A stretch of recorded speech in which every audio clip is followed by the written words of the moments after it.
कहीं कोई नुकसान नहीं है अमेरिका के और सामने। अमेरिका के जो मित्र देश है वो इससे परेशान हो चुके हैं। मैं आ रही हूँ आपके पास। अमेरिका की बहुत बड़ी मिस्टेक है।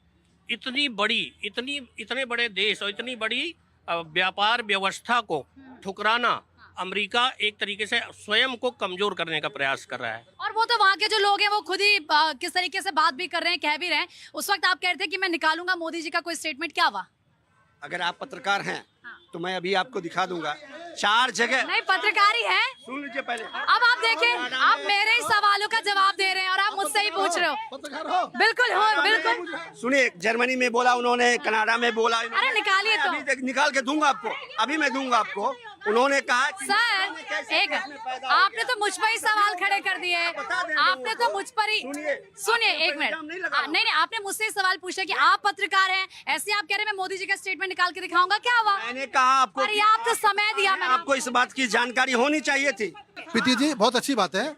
जब कांग्रेस ने देश को बनाया, लेकिन 71 भी हुआ, 65 भी हुआ, लेकिन पीओके को छोड़ दिया। पीओके हमारा था, पीओके हमारा था, सैनिक हमारे थे जो पाकिस्तान में थे, और पाकिस्तान सैनिक छोड़ दिए गए। अगर कांग्रेस सशक्त होती, समृद्ध होती, हमारी सेना ने युद्ध किया, पीओके क्यों छोड़ दिया? जो हमारी सड़क का ताज था, आज जवाब दे दें, जब पीओके क्यों छोड़ दिया? और पीओके हम लेके दिखाएंगे, इन्होंने छोड़ आए, हम लेके दिखाएंगे, मोदी जी लेके दिखाएगा, हिंदू मुस्लिम सिख ईसाई इसको लेके दिखाएगा। ये वादा करता हूँ आपके चैनल के सामने से, लेकिन ये नहीं कर सकते। देख ले, ये हिम्मत है और ये पता है अपने प्रधानमंत्री पर भरोसा है कि हम पीओके के भी ले लेंगे उनसे वापस। बिल्कुल। और हमारे माननीय मोदी जी ने एक बयान में कहा भी है, ये न्यूक्लियर बम जो हमने रखे हुए हैं, ये दिवाली में पटाखे छुड़ाने के लिए नहीं रखे हुए। अगर आप लोग कुछ कर सकते हो तो हमारे पास भी है आपको बताने के लिए।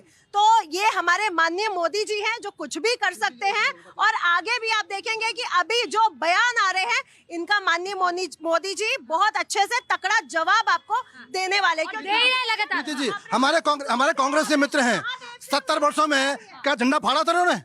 बताइए, आपसे पूछ रहे हैं, आपने पाकिस्तान का झंडा फाड़ा 70 साल? मैं अभी फाड़ दूं क्या? अभी फाड़ दूं? अब तो फाड़ सकते हो। अब मोदी जी कहाँ पर टोपी पहन के पॉलिटिक्स करता है ये? मोदी का भारत है, मोदी का भारत है, ये गांधी का भारत नहीं है। आपने मोदी जी का स्टेटमेंट निकाला है? नहीं, मोदी जी का स्टेटमेंट निकाला है? नहीं, ढूंढे।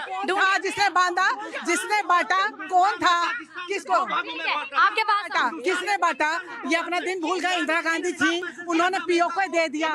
इन्होंने इतने हमारे सैनिक वहाँ थे, वापस लाई क्या? सारा काम मोदी जी करेंगे। देखिए, आप बार बार कहते हैं कि 2 भागों में बांटा था, ठीक है, 1971 की आप बात करते हैं, तो आप मुझे बताइए जो बांटा था अपने देश में क्यों नहीं मिलाया था? शिमला समझौते से प्राण बाजार छोड़ दिए और अपने सैनिकों को मिला। जो लोग मारे गए हमारे सैनिक। अरे सर, एक तो आपको स्टेटमेंट नहीं मिल रहा। ठीक है, एक करके, ठीक है सर, ठीक है।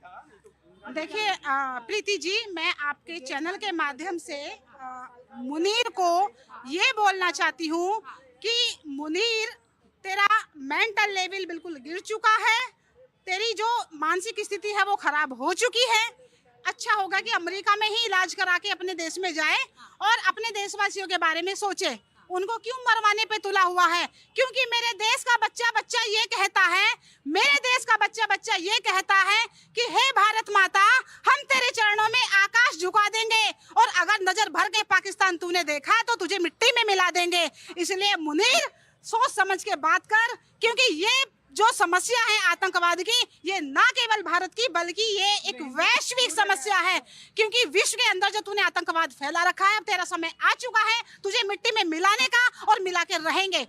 और मिट्टी में मिला के रहेंगे। और सर, क्योंकि देखिए पेंटागन के जो पूर्व अधिकारी, उनकी तरफ से ये कहा गया है कि जो स्टेटमेंट दिया गया है आसिम मुनीर की तरफ से, वो भी अमेरिका में, वो तो ये सीधा कह रहे हैं कि भाई एक्शन लेना चाहिए सीधा पाकिस्तान के ऊपर। इसके अलावा जो वहां पर लोग बैठे हुए थे अमेरिका के, उन्होंने वॉकआउट क्यों नहीं किया? लगता नहीं कि अमेरिका को भी सोचना होगा कि भाई हम क्या कर रहे हैं इस वक्त? इसका आप ऐसे एग्जांपल समझो कि आपके घर कोई गेस्ट आया हुआ है और आपके घर से कोई विवादित बयान देता, तो इसका क्या मतलब कि आपका भी कहीं ना कहीं पक्ष है।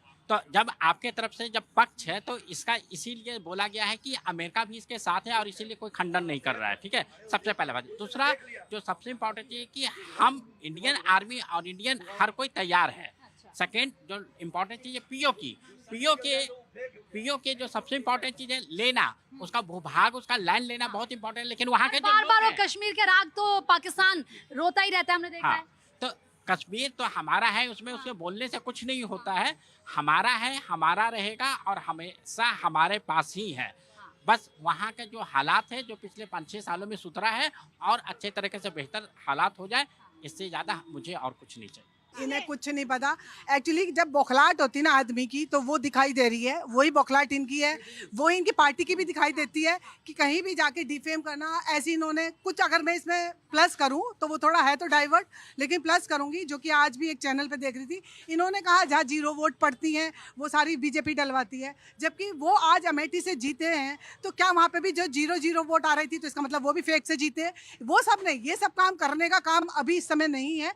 जो है अभी, जो हम देश के हित के लिए कर रहे हैं, अगर देश के हित के लिए हम कर रहे हैं, तो सबसे पहले तो आपको मेजोरिटी में सपोर्ट में खड़ा होना पड़ेगा। अगर हमारी आर्मी अगर 10 कारतूस भी अगर यूज़ करती थी पहले, तो पहले उसका हिसाब, पहले परमिशन दिल्ली से लेनी पड़ती थी, जो कि आज वो फ्री आउट है कि कुछ भी करने के लिए कितना भी मारो। वो आज जो पावर मिली है वो नरेंद्र मोदी जी ने दी है। उसके अलावा जो आज हमारी आर्मी कर रही है, चाहे वो थल सेना है, वायु सेना है, चल आर्मी है हमारी, सबको इतना सशक्त किया है।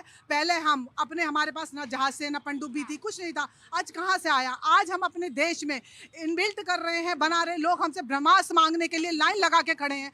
आज जो भी जितने भी देश आज हमारे सपोर्ट में खड़े हैं, अगर आज से 20 साल पहले की अगर आप स्थिति देखें, अगर मैं अपना कुछ एक पर्सनल एक्सपीरियंस बताऊं, अगर जब 20 साल पहले जब हम फॉरेन कंट्रीज में विजिट के लिए जाते थे, तो हमें कैसे पुअर इंडियंस करके बुलाया जाता था। आज की जो स्थिति है वो किसने खड़ी करी? आज जो हमारी टोपी है वो हमें किसने खड़ा करा?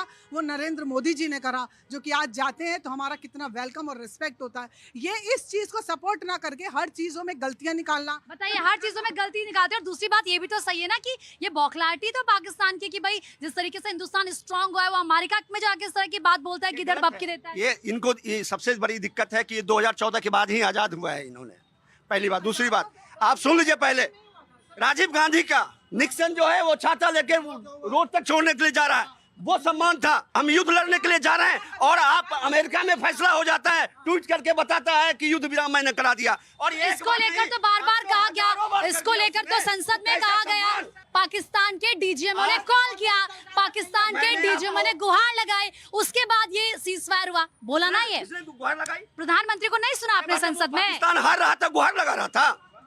अब ये बताइए, तबाही हुई ना वहाँ पर, उसके 11 एयरबेस को तबाह किया।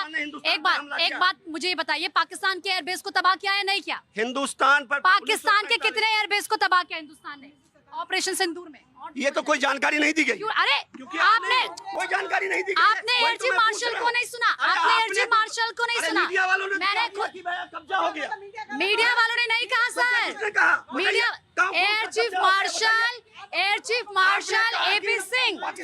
मतलब ये तो दुर्भाग्य है, ये तो दुर्भाग्य है कि एयर चीफ मार्शल हमारे इंडियन आर्मी चीफ को आपने नहीं सुना, आपने उनके स्टेटमेंट नहीं सुने। वो ये कह रहे हैं कि सबूत मांगा जाता है, दुर्भाग्य की बात है। सबूत? अब तो सर क्या ही कहूँ मैं, क्या जवाब देंगे? एक मिनट अभी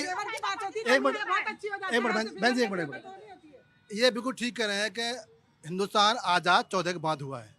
मेरे पास प्रमाण है ना, मैं दूंगा आपको। कश्मीर में विधान कोई और था और हिंदुस्तान में विधान कोई और था। निशान वहाँ पर कोई और था या निशान कोई और है। अगर मोदी जी ने धारा 370 नहीं हटाई होती तो ये देश एक धागे में नहीं बनता। एक विधान, एक निशान, एक संविधान करने वाले मोदी जी हैं, तो तभी आजाद हुआ, पूरा मुल्क तो आजाद हुआ। सर मैं तो भी बस बात पहले सेना की करूंगी, क्योंकि ये मतलब मैं तो मुझे बड़ा अचंभा हो रहा है कि आपने आर्मी चीफ को नहीं सुना, आपने एयर चीफ मार्शल को नहीं सुना। मैं खुद स्टूडियो में थी, मैंने खुद उनकी प्रेस कॉन्फ्रेंस को सुना, उन्होंने खुद। अरे सर दिक्कत यही है ना, दिक्कत ही यही है कि मीडिया पर आप लोग सवाल खड़ा कर रहे थे। जीत गए, वो मीडिया ने दिखाया तो मीडिया अच्छी, अगर सर्जिकल स्ट्राइक दिखाई मीडिया ने, वो मीडिया गलत हो गई। जब ये लोग प्रधानमंत्री का सदन में भी भाषण सुनते, सदन में उन्होंने क्या बोला कि पूरी दुनिया का कोई नेता ने कुछ नहीं बोला, हम पाकिस्तान के डीजीएमओ से फोन आया और हमने फिर युद्ध को रोका। उसके बावजूद भी कि ट्रंप ने 25 बार 30 बार बोला। अब मान लो कि सामने वाला कुछ भी गलत बोलते रहे तो मैं क्या कर सकता हूँ? मुझे तो पता मुझे क्या करना है। तो ये चीजें सिर्फ बहस करना और बोला, सबूत नहीं मिला। जब पूरी दुनिया देख रहा है, सैटेलाइट से देख रहा है, जिस सैटेलाइट से हमने पाकिस्तान का एयरबेस बर्बाद करते हुए दिखाया, वो इमेज बकायदा रखी गई, प्रेस कॉन्फ्रेंस के जरिए दिखाया कि किस तरीके से हमने पाकिस्तान को नुकसान पहुंचा। लेकिन सबसे बड़ी बात यह है कि आसिम मुनीर जाकर अमेरिका में इस तरह का स्टेटमेंट दे देते हैं कि अगर हम डूबे तो फिर हम आधी दुनिया को ले डूबेंगे। वाकई क्या ये किसी आर्मी चीफ का बयान हो सकता है? इस तरह की बॉडी लैंग्वेज उनकी हो सकती है, और इसी को लेकर हम कर रहे थे बात। लेकिन एक बात जो क्लियर है वो ये कि हिंदुस्तान का बच्चा बच्चा पाकिस्तान को सबक सिखाने के लिए तैयार है। फिलहाल जनता की आवाज में इतना ही। आप बने रहिए भारत 24 पर।